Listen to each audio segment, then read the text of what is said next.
Bonjour à toutes, bonjour à tous, bienvenue sur la chaîne d'History, salut YouTube, on est en direct sur Twitch, on est avec une vingtaine de petites personnes, et de grandes personnes même, et on va parler ce matin de Iron Kingdom, on va faire un petit feuilletage des différents ouvrages de la gamme jusqu'ici, tout simplement puisque, hop, il va y avoir un financement participatif très bientôt. Au moment où cette vidéo sortira, d'ailleurs, je pense que le financement participatif aura commencé pour 3 nouveaux bouquins, en fait, pour enrichir la gamme. Et donc, on aura l'occasion d'en reparler, puisque Frédéric Meurin, donc le coordinateur de la gamme du studio Agathe, viendra en interview dans une prochaine émission nous parler de tout ça. En attendant, on va parler un petit peu de Iron Kingdoms. Donc comme je disais en off, je ne reviendrai pas sur le lore du jeu, je ne reviendrai pas sur son système puisque c'est du Donjons et Dragons, donc la 5e édition, tout le monde connaît. On a fait plusieurs vidéos sur la chaîne YouTube, donc n'hésitez pas à aller les voir. J'ai fait également plusieurs vidéos avec Frédéric Meurin sur la chaîne du studio Agathe, sur le YouTube du studio Agathe. Donc on a fait suffisamment le tour. Là je vais juste vous montrer le côté physique, le contenu des bouquins. Et ce sera déjà pas mal.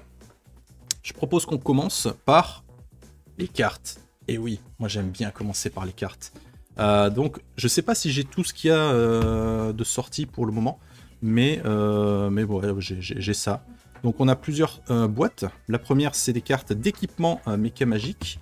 Le deuxième c'est des PNJ et des monstres. Et la plus grosse c'est les cartes de sorts inédits. Alors je vais pas les faire toutes une par une.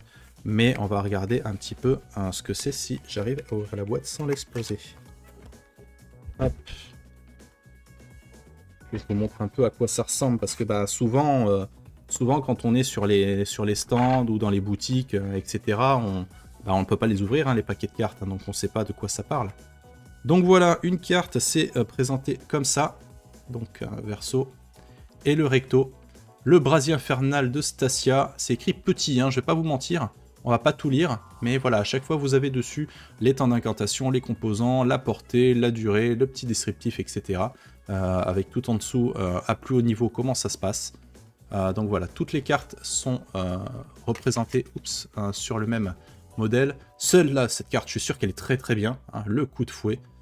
C'est un enchantement de niveau 1 seulement, hein, donc ça fait pas trop mal, mais ça donne juste un petit peu de punch. Quoique non, on n'est pas dans le bon jeu. Voilà. Coup de fouet, et on les a plusieurs fois, pourquoi je ne sais pas, mais voilà, c'est un deck qui est, voilà, il y en a énormément de cartes, donc si vous voulez la magie qui va avec votre personnage, ben, ce deck peut être fait pour vous. Voilà, elles sont toutes, ouais, elles sont pas, c'est pas péjoratif hein, ce que je vais dire, mais elles sont pas extraordinaires, hein. Il n'y a pas grand chose, il n'y a pas d'illustration, il n'y a pas de... voilà, c'est juste le nécessaire pour la carte. Et l'avoir à table, ça fait gagner du temps, ça évite de tout écrire. C'est un accessoire pratique. Voilà, c'est pas indispensable, mais c'est plutôt pratique. Et donc voilà, le verso.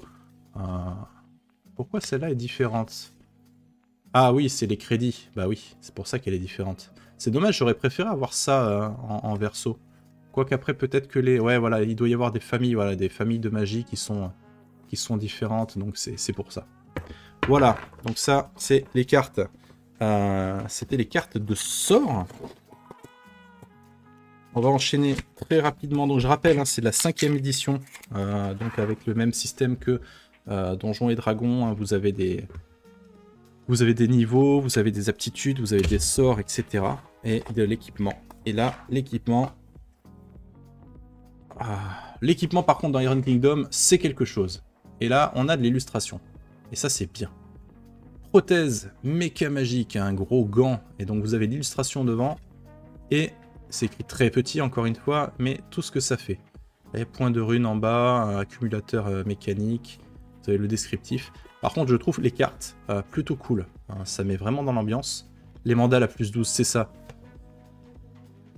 Donc là-dessus, on peut dire qu'il y a eu un vrai travail sur les cartes. Vous voyez, regardez un peu, lunettes de visée arcantrique.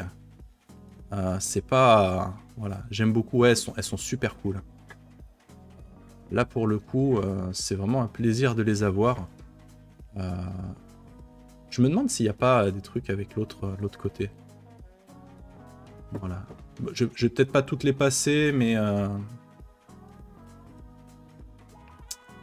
Voilà. Un répulseur.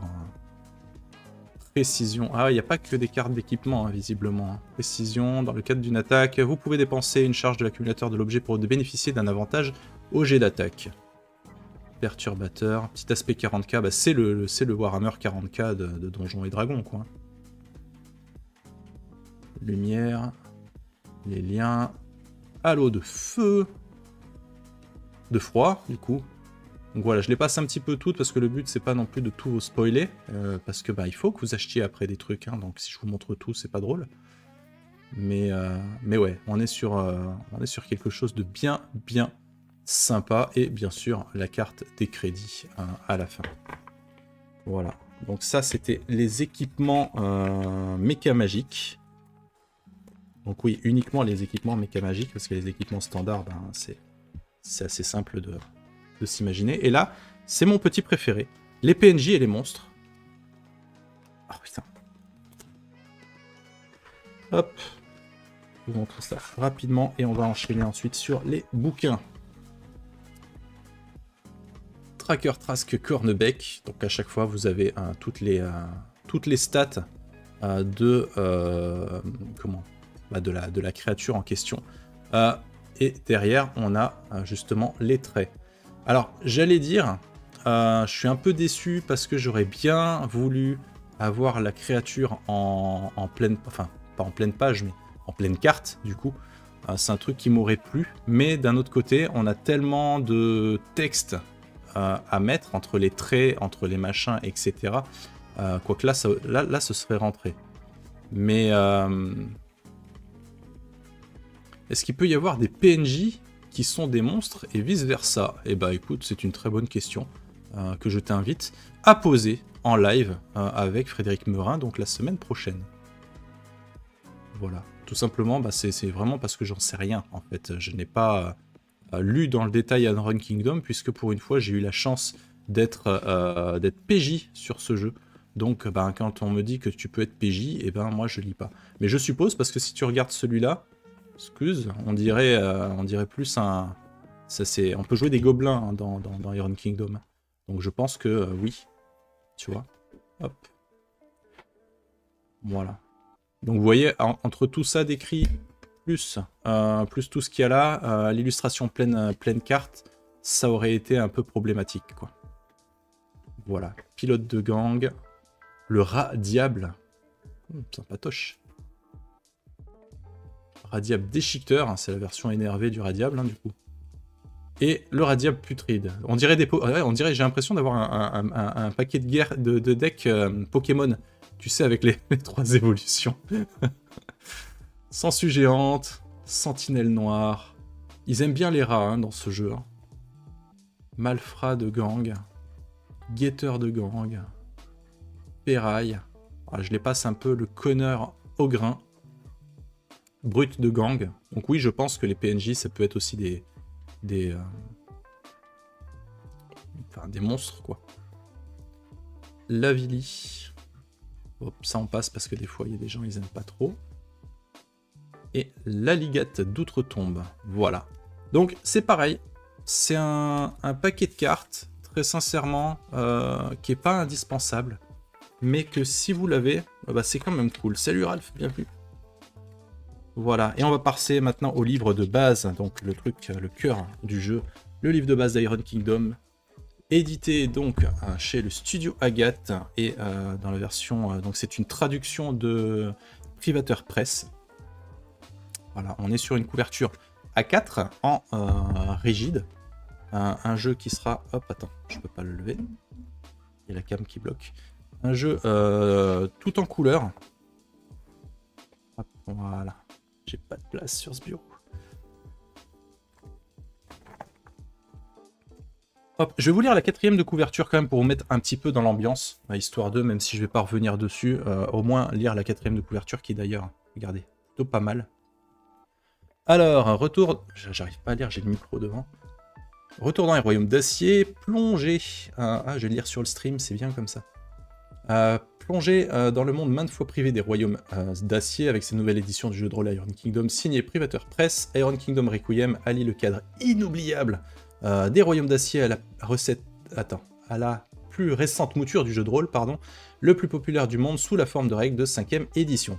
À l'intérieur de cet ouvrage, vous découvrirez l'histoire des royaumes d'acier et l'état actuel du monde suite à la collecte. La collecte, donc en gros, c'était de mémoire... les humains avaient besoin de puissance pour faire la guerre avec je sais plus trop qui. Ils ont passé un pacte avec les démons ils ont dit ok, on vous donne de la magie, mais en revanche d'ici quelques années on va venir récupérer des âmes. Ils ont dit ouais, il n'y a pas de problème, on verra ça à ce moment là, etc. Et ils sont arrivés, ils ont récupéré les âmes. Voilà. Donc c'est ce qu'on appelle la collecte. Et trouverez des informations détaillées sur les plus remarquables des nombreux lieux uniques et fascinants du monde. Que vous souhaitiez incarner un humain, un gobeur, donc les gobeurs ce sont les gobelins bien sûr, un trollkin, un nain, un rufolk, un ogrin, ou un elfe de Yos ou de Nissor, vous trouverez au fil de la création de votre personnage tout un ensemble de règles qui font de ces différents peuples des entités uniques. Choisissez ensuite une classe familière, depuis l'inébranlable guerrier homme d'armes jusqu'au fulgurant moine de l'ordre du poing, ou essayez-vous à quelque chose de nouveau comme le mage balisticien, c'est trop cool. Le méca arcaniste, l'alchimiste de combat ou encore le méca stratège. Hop, ajoutez à cela de nouveaux dons, des sorts, des historiques pour ancrer encore davantage vos personnages dans le monde des royaumes d'acier, avec en prime des règles sur les technologies arcaniques de ces contrées comme les armes à feu, les armures méca magiques où vous serez prêt pour l'aventure. Que ce soit votre premier pas dans les royaumes d'acier ou votre énième excursion, la full fantasy métal vous tend les bras. Gobelin plus Hextech, qu'est-ce qui pourrait mal se passer? Eh bien justement, si tu veux le découvrir, on a fait un actual play avec Keifer, justement, il y avait Olshad et Yomekazu, et je jouais un Gober, et ça s'est pas bien passé selon ce que je faisais, effectivement.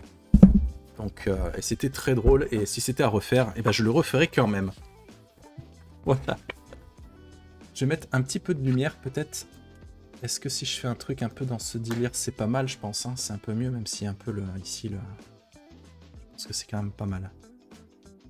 C'est là que je me dis, je commence à préférer le format marque-page plutôt que les cartes pour avoir tout le texte sans tourner pour voir de l'autre côté. Oui, c'est une question de goût. Donc, le bouquin s'ouvre sur les crédits, bien évidemment. Ensuite, le sommaire, donc le chapitre 1, les royaumes d'acier, donc c'est le lore. Chapitre 2, c'est tout ce qui est création de personnages. Le chapitre 3 est dédié à la magie. Le chapitre 4, c'est tout ce qui est équipement et méca magie, justement. Et le chapitre 5, c'est tout ce qui concerne les scaraciers, hein, vous savez, ces gros mécas, en fait, dans lesquels on peut s'installer. Et le chapitre 6, donc, c'est des aides OMJ, enfin, un guide du maître du jeu, etc. Il n'y a pas... Tiens, c'est bizarre, mais je crois qu'il n'y a pas de scénario dans ce bouquin-là. Ouais, c'est ça, il n'y a pas de scénario, mais je me rappelle que quand Iron Kingdom était sorti, il y avait un petit fascicule que je vous montrerai juste après. Donc là, pareil, hein, je ne vais pas faire les feuilles une par une, mais c'est vraiment pour vous montrer l'aspect physique.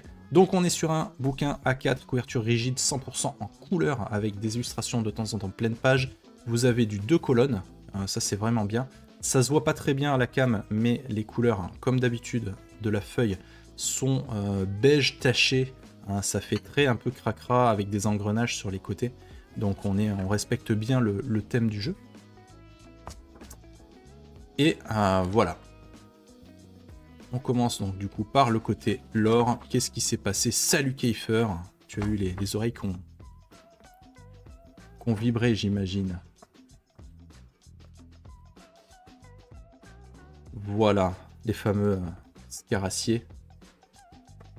Donc on est sur un jeu full metal fantasy, hein, steampunk quoi.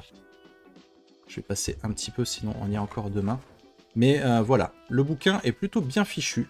Au niveau de la répartition des informations, on est sur quelque chose d'assez propre.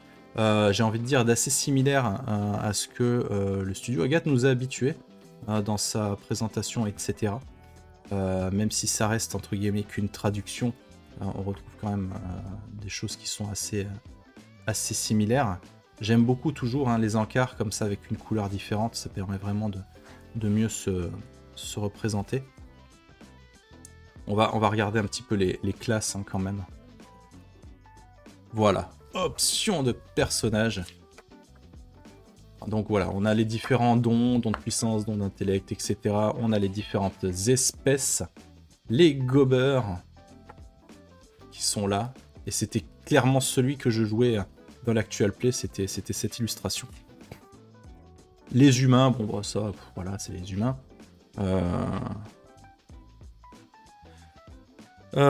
C'est quoi les cadors, tiens les cadors, un peu moins diversifiés. Ouais, c'est juste des humains qui viennent d'ailleurs, quoi. Voilà, tout ça, c'est des humains qui viennent d'ailleurs. Si je dis pas de bêtises, hein, tu me corrigeras, Keifer, bien sûr. Les nains. Les nains Rufolk. Les fameux ogres, donc les demi-ogres. Les Trollkin qui suivent, qui sont trop bien, les Trollkin, franchement. Si je devais jouer en campagne, enfin, ouais, petite campagne, attention, j'hésiterais sûrement entre ces deux-là, les Trollkin et les Gobbers. Et après, on a les sous-classes. Alchimiste, mage balisticien, mec artisan, mec stratège et pistolier. Donc tout ça, c'est pour ceux qui veulent maîtriser les armes à feu, quoi.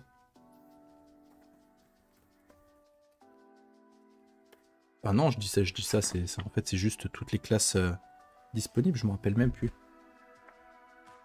3 nouveaux types de maîtrise. Voilà, pistolet, arme, arme à feu et fusil.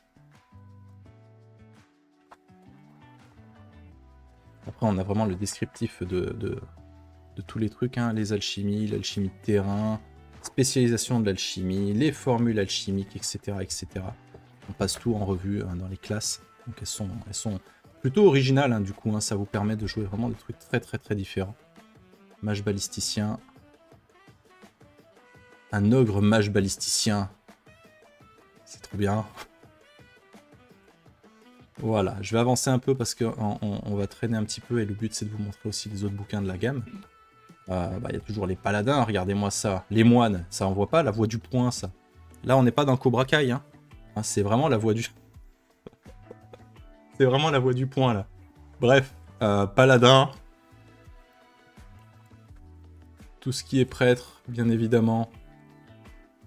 Sinon, c'est pas drôle. Surtout dans un jeu comme ça.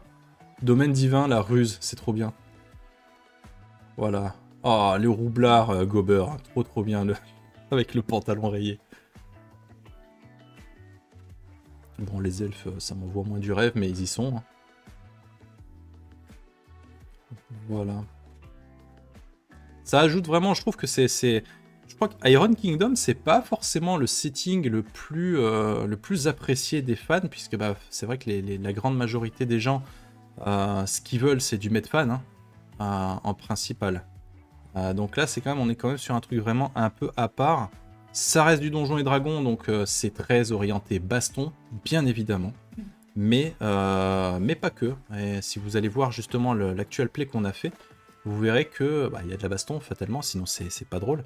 Mais qu'il y a quand même pas mal de propositions très sympas pour faire autre chose que juste de la guéguerre et de la baston. Donc voilà. Vous voyez, hein, les illustrations sont quand même nombreuses, elles agrémentent très très bien le bouquin. Ça casse un petit peu la monotonie de lecture. Ouais, avec à chaque fois des petits encarts, etc. Et après, voilà, on a le guide du MJ, comment gérer la magie, ce genre de trucs. Lassitude magique. Partir à l'aventure. Campagne thématique. Voilà, on a des petits pitchs de graines de scénario. Quelques créatures de bestiaires, quoi. Et voilà. Donc ça, c'était le livre de base. Qui existe, si je dis pas de bêtises, et je crois pas dire de bêtises, mais qui existe en 3 couvertures différentes. Vous avez la standard, donc c'est, je crois, oui, c'est celle que j'ai. J'ai pris la couverture standard. Vous avez la couverture... J'espère que je dis pas de bêtises, mais il me semble qu'il y a la couverture dragon rouge, du coup, et la couverture collector simili-cuir, quoi. Donc ça, c'était le livre de base. Il y avait aussi qui allait avec, si je dis pas de bêtises, justement, un petit supplément couverture souple, cette fois-ci, qui est une campagne. Alors une campagne, non, c'est pas vraiment... c'est pas vraiment un gros scénario, c'est pas vraiment une petite campagne. En fait, on va dire que c'est quelques aventures qui vous permettent de passer du niveau 1 au niveau 4 et qui servent d'introduction en fait à Iron Kingdom. Je vais vous lire le quatrième de couverture. Donc la légende de la Sorce Flamme, voilà, une aventure de niveau 1 à 4. Il y a 22 ans, le jeu de rôle Les Royaumes d'Acier faisait ses débuts, blablabla, ça on s'en fout. Une femme, une épée, un secret. Enfant, elle perdit tout lorsque sa mère fut exécutée à tort pour sorcellerie et que son âme fut absorbée par une arme des plus extraordinaires, une lame noire appelée Sorce Flamme. Résolue à épargner une éternité de torture à sa mère, Alexia Cyanor déroba l'épée maudite et entreprit de percer ses nombreux secrets. Harassée par les voix des âmes emprisonnées dans le Sorce-Flamme, Alexia finit par réussir à libérer les pouvoirs de l'artefact, lever une armée de morts-vivants et défaire les scélérats qui cherchaient à user de l'épée pour asservir le royaume d'acier une fois de plus. Près de 2 décennies plus tard, Alexia, vétérane d'innombrables guerres, retourne à Corvus, la cité des fantômes, à la recherche d'aide face aux forces malveillantes qui cherchent à s'approprier la puissance de l'épée tant convoitée. Seul le courage et la détermination d'un petit groupe de héros inattendus pourront sauver Alexia des affres de la folie et empêcher que l'arme infernale n'accomplisse son destin apocalyptique. La légende de la Sorce Flamme est une aventure qui conduira un groupe de joueurs de niveau 1 au niveau 4. Elle constitue également une introduction parfaite au monde riche en action et en intrigue du Royaume d'Acier. Salut Darksanax, salut tout le monde. Voilà, donc couverture souple, petit livret, pas très épais mais quand même un peu. Et c'est exactement la même chose. Là c'est pareil, je vais aller très vite parce que je veux pas spoiler le contenu des scénarios. Mais voilà. Vous êtes vraiment sur une petite... Une mini-campagne. Hein. Moi je trouve que du niveau 1 à 4, on peut appeler ça une mini-campagne. On peut noter justement les battle maps qui sont proposés. Ça c'est cool. Ouais, il y en a plusieurs. Je passe un petit peu vite hein, parce que... Tiens, mais j'ai l'impression de l'avoir déjà vu cette battle map. Voilà, donc toujours avec des illustrations bien cool. Toujours des gobers, ça c'est bien cool. Il y a des trucs bien cracra, hein, les mange-mages par exemple, c'est chouette. Le trou à rat, littéralement.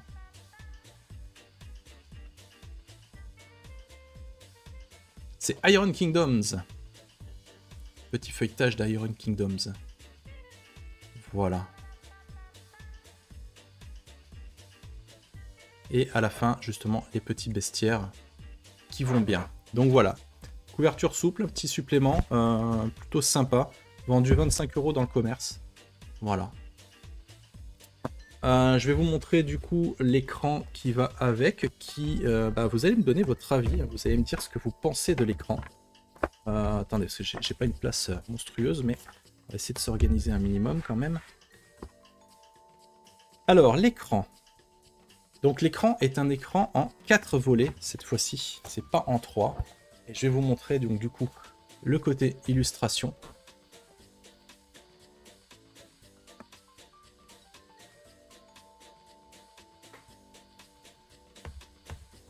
Hop, je vais avoir un problème à vous montrer tout le truc sans plier. Compliqué. Oh, ça passe, regardez, ça passe, j'arrive à vous montrer presque entièrement. Voilà, je sais pas ce que vous en pensez, dites-moi dans le chat. Moi je le trouve super cool, l'écran. Il n'y a pas marqué Iron Kingdom en gros, on est sur une scène de bagarre avec des créatures spécifiques. Je le trouve plutôt cool. Et après, à l'intérieur, est-ce que c'est utile? On va le voir. Donc voilà, on a la catégorie, les dégâts improvisés, les butins rapides, des propriétés d'armes, tout ce qui est méca magique. On a les valeurs de modification, les objets, les voyages, les compétences, etc. Et, désolé, ça sera tordu, mais j'ai pas la place. Les actions de combat et tout ce qui est état préjudiciable. Voilà. C'est l'écran d'Iron Kingdoms. Effectivement, c'était pas écrit dessus. Ensuite, qu'est-ce qu'on a?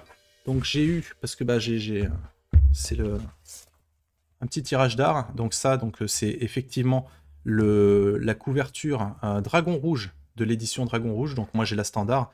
Ceux qui ont le Dragon Rouge, c'est cette couverture-là à la place. On a ensuite une carte que je vais essayer de vous montrer, mais elle est tellement grande que ça risque d'être difficile de tout vous faire voir. Je vais pas vous la montrer entière, hein, mais c'est pour vous montrer, parce que là, elle fait 2 fois ça. Donc voilà, une carte plutôt chouette. Ça, vous mettez ça sur le centre d'une table, et sur un truc très sympa pour habiller un peu la partie. Ensuite, ça c'est quoi? Ça, je crois que c'était dans le premier pledge aussi. Un écho dans les ténèbres. Donc pareil, c'est un petit supplément, couverture souple. Tu vois qu'il faut le nom du jeu sur l'écran. Absolument pas, ne lisez pas ça. Alors, retour aux origines, un écho dans les ténèbres. Les braves gens qui ont voué leurs efforts à restaurer les ruines de la célèbre ville d'Ygran veulent la même chose que le raid des royaumes d'acier. Se relever des cendres d'une invasion infernale qui a failli coûter les âmes de la majeure partie du monde. Ces nouveaux résidents ont travaillé dur pour refaire d'Ygran la communauté accueillante et industrieuse qu'elle était jadis, mais une ombre issue de son passé menace la petite agglomération.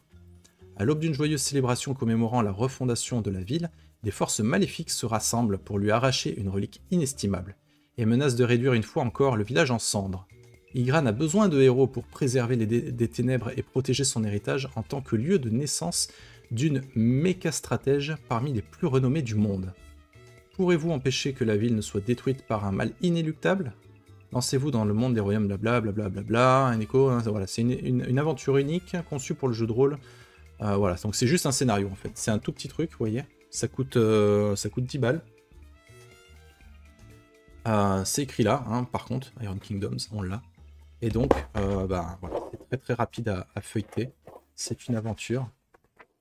Avec toujours quelques illustrations très cool. Cette personne, ce personnage est incroyable. Petit déj spécial steampunk, absolument. N'hésitez pas à prendre vos croissants, et si vous regardez cette vidéo en rediff, n'hésitez pas à venir avec nous le dimanche matin pour un défeuilletage et des petits déjeuners rôlistes.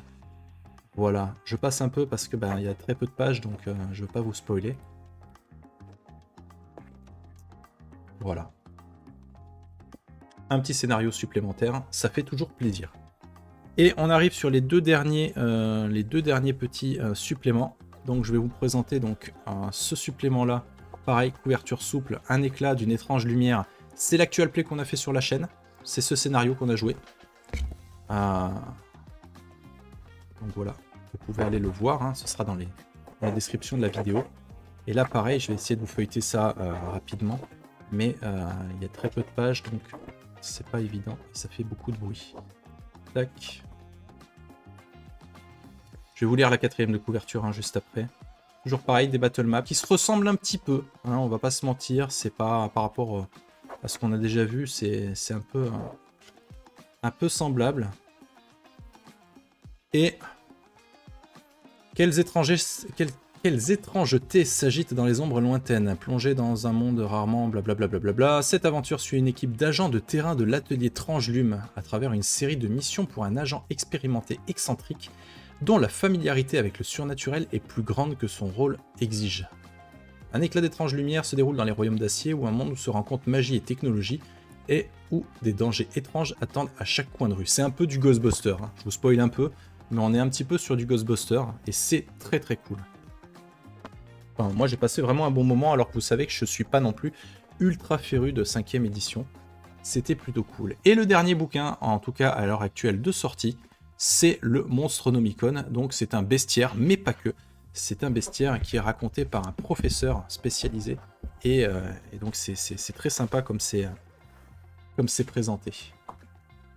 Donc on retrouve exactement la même charte graphique que le reste.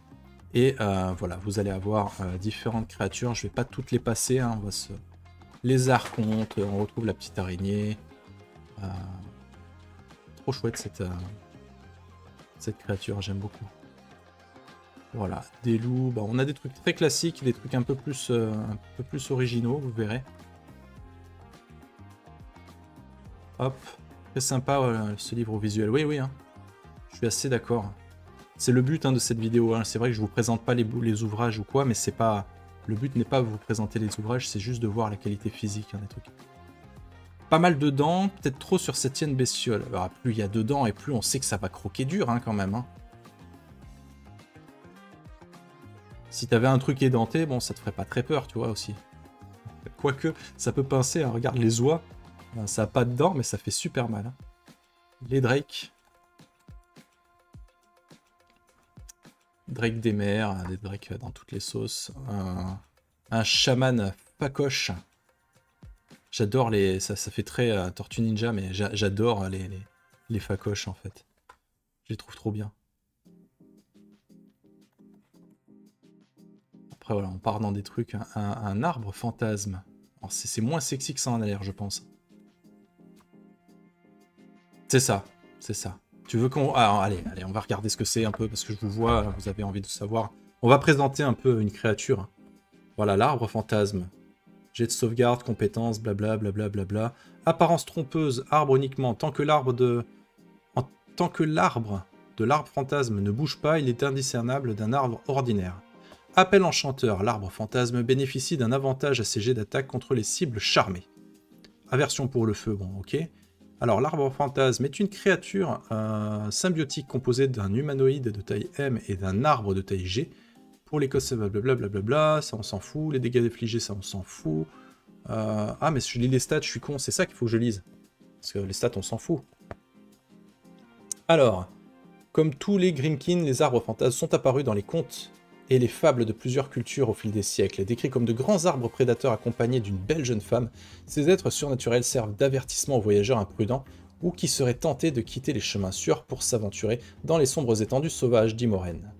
L'arbre fantasme a un statut particulier chez les Grimkin, en cela qu'il ne s'agit pas d'un seul être, mais qu'il est formé au contraire de deux parties distinctes, mais inséparables, un arbre animé noueux et imposant, et une humaine séduisante qui incite les audacieux à se laisser enlacer par le monstre meurtrier.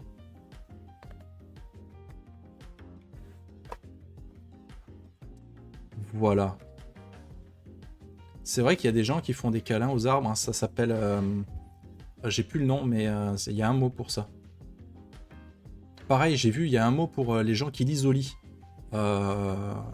C'est très compliqué comme mot, d'ailleurs, je me rappelle plus. Mais ça, il y a un mot. Ouais, les gens qui lisent dans leur lit, en fait. Et ça a un nom... c'est incroyable.